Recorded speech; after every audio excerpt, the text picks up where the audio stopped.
Origem e história: Allan Kardec e a codificação do Espiritismo. A história do Espiritismo moderno começa no século XIX, em um momento de intensas transformações sociais, científicas e filosóficas. Foi nesse cenário que emergiu a figura de Allan Kardec, codificador do Espiritismo, cuja contribuição transformou fenômenos espirituais dispersos em uma doutrina clara e estruturada. Para compreender a origem e a história do Espiritismo, é fundamental analisar o contexto em que ele surgiu, o papel de Kardec e o processo de codificação que resultou em um legado doutrinário que atravessa séculos. Antes de Allan Kardec, manifestações espirituais já eram observadas em diversas culturas e períodos históricos. Relatos de aparições, comunicações com os mortos e fenômenos mediúnicos estão presentes em tradições antigas, como as de povos egípcios, gregos, romanos e até mesmo nas escrituras religiosas. Contudo, essas experiências eram frequentemente envoltas em mistérios, superstições e interpretações religiosas que não permitiam uma análise sistemática ou racional. Foi apenas no século XIX que esses fenômenos começaram a ser estudados de maneira mais objetiva, impulsionados por uma série de eventos que chamaram a atenção pública. Entre os eventos mais marcantes que antecederam a codificação do Espiritismo estão as chamadas mesas girantes. Esse fenômeno, popularizado na Europa e nos Estados Unidos, consistia em mesas que, durante reuniões de pessoas, pareciam se mover, girar e responder a perguntas através de batidas. Esses eventos despertaram a curiosidade de cientistas, filósofos e estudiosos, que começaram a investigar se essas manifestações tinham origem espiritual ou se eram apenas fraudes ou fenômenos físicos desconhecidos. Foi nesse contexto que Hippolyte Léon Denisard de Rivail, conhecido pelo pseudônimo Allan Kardec, começou a se interessar pelo assunto. Nascido em Lyon, França, em 3 de outubro de 1804, Rivail era pedagogo, educador e discípulo do famoso educador suíço Johann Henrique Pestalozzi. Sua formação sólida e seu método racional de pensamento o tornaram a pessoa ideal para investigar os fenômenos espirituais que estavam em evidência na época. Ao contrário de muitos, Kardec não se deixou levar pela curiosidade sensacionalista.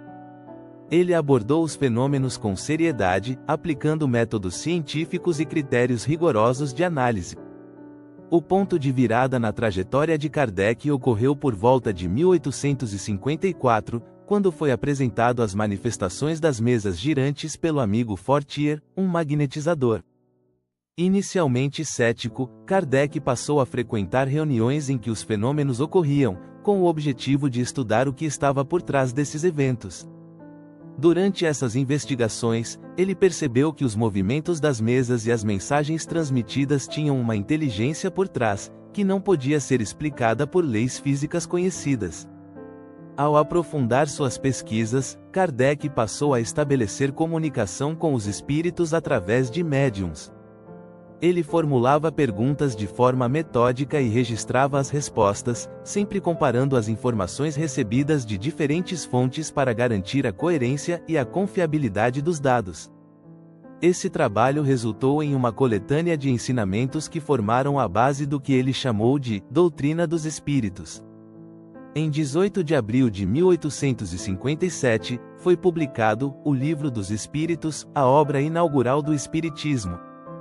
Esse livro, que contém 1019 perguntas e respostas organizadas de forma lógica, aborda questões fundamentais sobre a existência de Deus, a natureza dos espíritos, a imortalidade da alma, a reencarnação e as leis morais que regem o universo.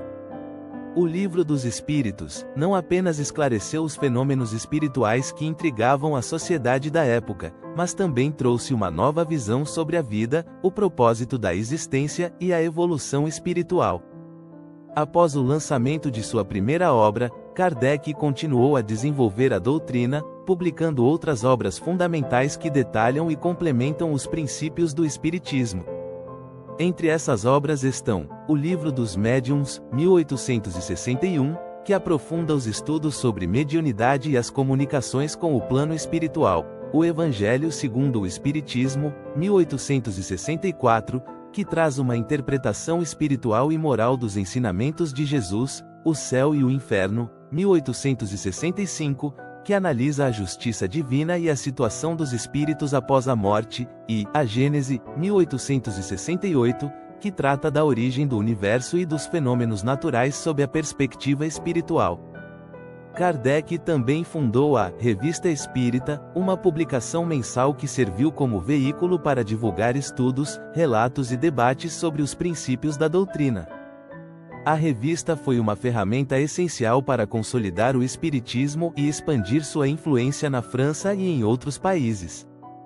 O mérito de Kardec vai além de ter organizado as informações que recebeu do plano espiritual. Ele apresentou o espiritismo como uma doutrina baseada na razão, convidando os adeptos a estudarem, questionarem e refletirem sobre os ensinamentos. Kardec não exigia fé cega, ao contrário, incentivava a análise e o uso do bom senso. Essa abordagem diferenciada conquistou um público que buscava respostas mais profundas e coerentes para as questões da vida e da morte. Após sua desencarnação em 31 de março de 1869, a obra de Allan Kardec continuou a se expandir, influenciando milhões de pessoas ao redor do mundo. O legado deixado por ele não apenas esclareceu os mistérios da vida espiritual, mas também abriu portas para o diálogo entre ciência, filosofia e religião. O Espiritismo, como resultado de seu trabalho, tornou-se uma doutrina viva, que segue evoluindo e inspirando novas gerações a buscar o autoconhecimento, o aperfeiçoamento moral e a compreensão do universo. A história da codificação do Espiritismo é, acima de tudo, uma lição sobre a importância da razão, da fé esclarecida e do compromisso com a verdade. Allan Kardec não apenas investigou fenômenos espirituais, ele nos deixou um caminho para compreender nossa existência, nos conectarmos com o plano maior e, principalmente, evoluirmos como seres humanos. O trabalho que ele iniciou permanece como um convite à reflexão e ao crescimento, mostrando que a busca pelo conhecimento espiritual é uma jornada infinita e profundamente transformadora. Os 5 livros fundamentais: o Livro dos Espíritos, o Livro dos Médiuns, o Evangelho segundo o Espiritismo, o Céu e o Inferno, e A Gênese. Os 5 livros fundamentais da doutrina espírita, conhecidos como o Pentateuco Espírita, formam o alicerce sobre o qual se estrutura o pensamento espírita, codificado por Allan Kardec. Publicados entre 1857 e 1868, essas obras abordam desde os princípios filosóficos e científicos até as questões éticas e espirituais que norteiam a evolução da humanidade. São estudos profundos e organizados, elaborados com base nas comunicações recebidas de diversos espíritos superiores por intermédio de médiuns confiáveis. A seguir, cada um dos 5 livros é detalhado para proporcionar um entendimento claro de sua importância e conteúdo. O Livro dos Espíritos foi publicado em 18 de abril de 1857. Esta obra é a pedra angular da doutrina espírita. Trata-se de um compêndio filosófico que apresenta 1019 perguntas e respostas sobre temas fundamentais, como a existência de Deus, a natureza dos espíritos, a reencarnação, as leis universais e a moralidade. Dividido em 4 partes, o Livro dos Espíritos é uma introdução sistemática e lógica aos princípios espirituais que regem o universo.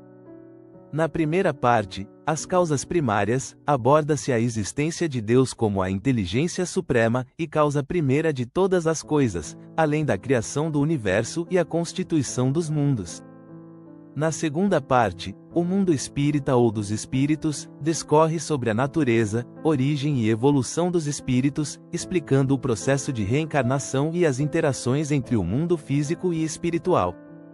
A terceira parte, As Leis Morais, aprofunda-se nos princípios éticos e universais que regem o comportamento humano, como as leis de trabalho, igualdade, justiça, amor e caridade. Por fim, na quarta parte, Esperanças e Consolações, aborda-se o destino dos espíritos, a vida após a morte, o céu, o inferno e as punições e recompensas espirituais. Essa obra não é apenas um livro de perguntas e respostas, mas um convite à reflexão e ao autoconhecimento, apresentando uma visão coerente e racional sobre o propósito da existência humana. O Livro dos Médiuns, publicado em 1861, é um manual prático e teórico sobre mediunidade. Enquanto O Livro dos Espíritos introduz os conceitos gerais da doutrina, esta obra é um aprofundamento nas questões técnicas relacionadas à comunicação entre encarnados e desencarnados. Kardec explica os tipos de mediunidade, os fenômenos mediúnicos e as condições necessárias para a prática segura e ética dessa faculdade.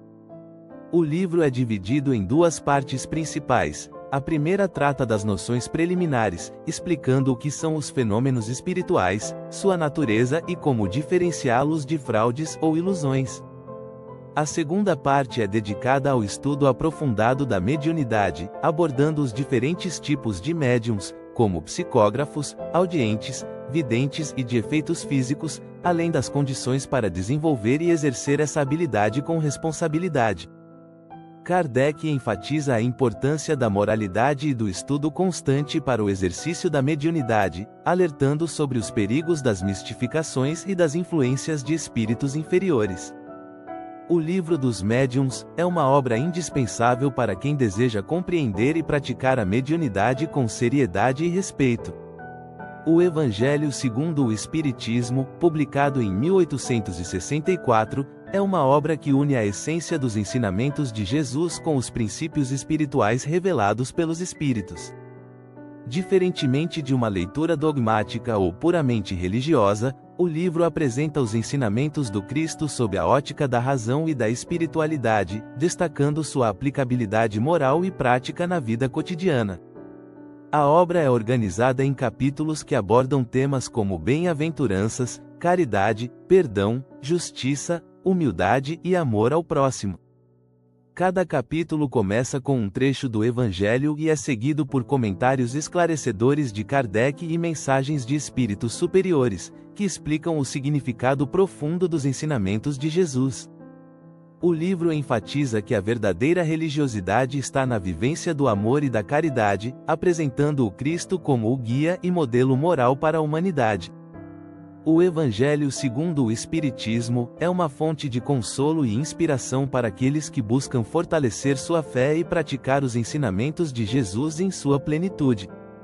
O Céu e o Inferno, obra publicada em 1865, trata da justiça divina segundo a visão espiritualista. A obra apresenta uma análise detalhada das ideias tradicionais de céu, inferno, purgatório e penas eternas, desmistificando conceitos que foram utilizados ao longo da história para incutir medo e controle. Kardec demonstra que a justiça divina é baseada na misericórdia e na evolução, e não em punições eternas. O livro é dividido em duas partes. Na primeira, Doutrina, Kardec discute questões como a imortalidade da alma, o destino dos espíritos e a pluralidade das existências. Ele desconstrói o conceito de penas eternas, apresentando a reencarnação como mecanismo de aprendizado e reparação. Na segunda parte, exemplos, são apresentados relatos de espíritos em diferentes condições após a morte, como felizes, sofredores, suicidas e endurecidos.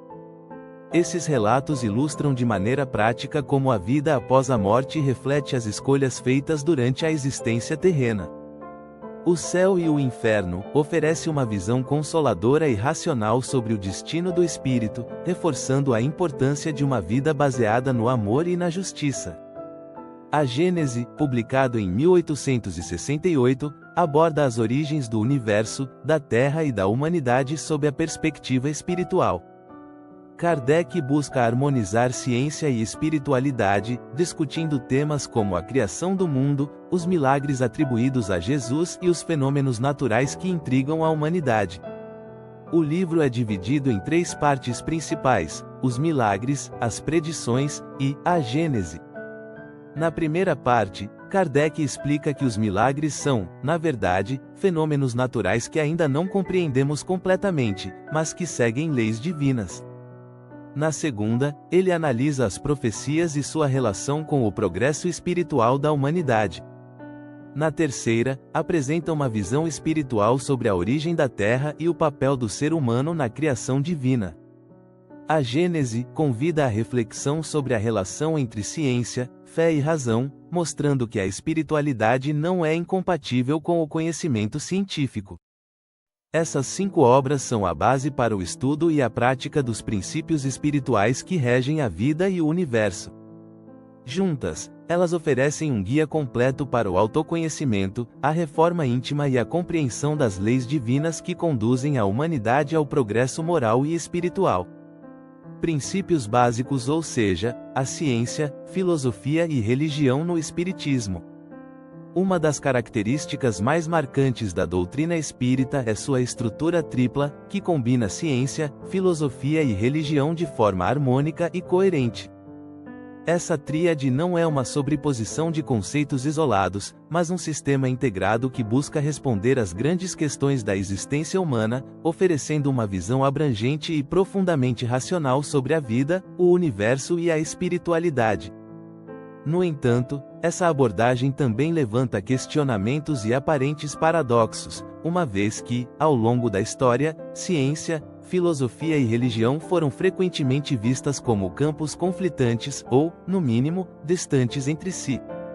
Para entender como o Espiritismo concilia esses 3 pilares, é essencial examinar cada um deles separadamente e, em seguida, compreender como eles se complementam e se entrelaçam na estrutura doutrinária. Além disso, é importante refletir sobre como essa integração oferece respostas que nem a ciência, nem a filosofia, nem a religião isoladamente poderiam fornecer. Ciência no Espiritismo. O aspecto científico do Espiritismo reside em sua abordagem metódica e investigativa dos fenômenos espirituais. Quando Allan Kardec começou a estudar os fenômenos das mesas girantes e outras manifestações mediúnicas, ele aplicou um rigoroso método de observação, análise e comparação. Kardec não aceitou cegamente as informações recebidas dos espíritos, mas as submeteu a um escrutínio cuidadoso, descartando informações incoerentes ou contraditórias, e buscando consistência nas comunicações obtidas por diferentes médiuns. Esse método de investigação segue princípios que podem ser associados à ciência: observação, experimentação e validação por meio da repetição. A proposta científica do Espiritismo é examinar os fenômenos espirituais como parte integrante das leis naturais que regem o universo, sem apelar para o sobrenatural ou o misticismo. Em vez disso, a doutrina argumenta que tudo no universo, incluindo os fenômenos mediúnicos, é regido por leis universais que podem ser compreendidas à luz da razão. O Espiritismo também dialoga com a ciência tradicional em várias áreas, como a psicologia, a biologia e a física. Os estudos sobre reencarnação, experiências de quase-morte, EQMS, influência da mente sobre o corpo e fenômenos mediúnicos mostram que há um terreno fértil para um diálogo produtivo entre ciência e espiritualidade. Embora o Espiritismo reconheça que muitos fenômenos espirituais ainda escapam à compreensão científica atual, ele incentiva a busca por respostas, promovendo um ímpeto investigativo e aberto à evolução do conhecimento. Filosofia no Espiritismo. A dimensão filosófica do Espiritismo se concentra nas grandes questões existenciais que sempre intrigaram a humanidade: quem somos, de onde viemos, para onde vamos, e qual o sentido da vida? Essas perguntas estão no cerne de toda a reflexão filosófica, e o Espiritismo as aborda de maneira abrangente, oferecendo respostas baseadas nas revelações espirituais e nos princípios éticos universais. A filosofia espírita destaca que a vida não é fruto do acaso, mas parte de um plano maior, regido por leis de justiça, amor e progresso. Cada ser humano é um espírito imortal, em constante evolução, e a reencarnação é o mecanismo que permite o aprendizado contínuo e a reparação de erros. Essa visão filosófica apresenta uma perspectiva otimista e consoladora, na qual todos os desafios e sofrimentos têm um propósito maior: o crescimento moral e espiritual. Além disso, a filosofia espírita convida ao autoconhecimento e à reflexão ética. Ela nos incentiva a analisar nossas ações, pensamentos e intenções à luz das leis universais, buscando sempre o aperfeiçoamento moral. Nesse sentido, o Espiritismo vai além das especulações teóricas e se torna uma filosofia prática, aplicável ao cotidiano, que nos ajuda a enfrentar as dificuldades com resiliência e a construir relações baseadas no amor e na fraternidade. Religião no Espiritismo. A dimensão religiosa do Espiritismo está intimamente ligada à moral ensinada por Jesus. Contudo, a doutrina não se apresenta como uma religião tradicional, com rituais, hierarquias ou dogmas. Em vez disso, ela propõe uma religiosidade universal, baseada na vivência dos valores éticos e morais. A prática do bem, a caridade e o amor ao próximo são os fundamentos da espiritualidade que o Espiritismo preconiza. O Espiritismo vê Jesus como um modelo de perfeição moral a ser seguido, mas não exige adesão a uma figura divina ou a um culto específico. O objetivo da dimensão religiosa é proporcionar um caminho de reconexão com o Criador, com o próximo e com a própria consciência. Essa religiosidade livre e racional atrai aqueles que buscam uma fé que harmonize razão e emoção, sem imposições ou crenças cegas. O paradoxo entre ciência, filosofia e religião. Historicamente, ciência, filosofia e religião foram vistas como campos opostos ou incompatíveis. A ciência, com sua busca por explicações baseadas em evidências empíricas, muitas vezes entrou em conflito com as crenças religiosas dogmáticas. A filosofia, por sua vez, tentou mediar essa disputa, questionando tanto a fé cega quanto o materialismo extremo. No entanto, o Espiritismo propõe uma abordagem integradora, mostrando que esses três pilares não são mutuamente exclusivos, mas complementares. No Espiritismo, a ciência oferece os métodos para investigar os fenômenos espirituais, enquanto a filosofia reflete sobre os significados e as implicações dessas descobertas. A religião, por sua vez, dá sentido moral e espiritual a essa investigação, inspirando ações que promovam o bem e a evolução coletiva. Essa integração é possível porque o Espiritismo não trata ciência, filosofia e religião como sistemas fechados, mas como aspectos diferentes de uma verdade universal. A tríade ciência, filosofia e religião no Espiritismo é uma proposta revolucionária que transcende os conflitos históricos entre esses campos. Ela demonstra que é possível investigar o mundo espiritual com a objetividade da ciência, refletir sobre as grandes questões da existência com a profundidade da filosofia e vivenciar a espiritualidade com os valores morais da religião. Essa abordagem integradora oferece uma visão ampla e coerente da vida, convidando-nos a buscar o conhecimento, a praticar o bem e a evoluir em harmonia com as leis universais. É um convite à razão, à fé e ao amor, que juntos formam o alicerce para uma humanidade mais consciente e fraterna.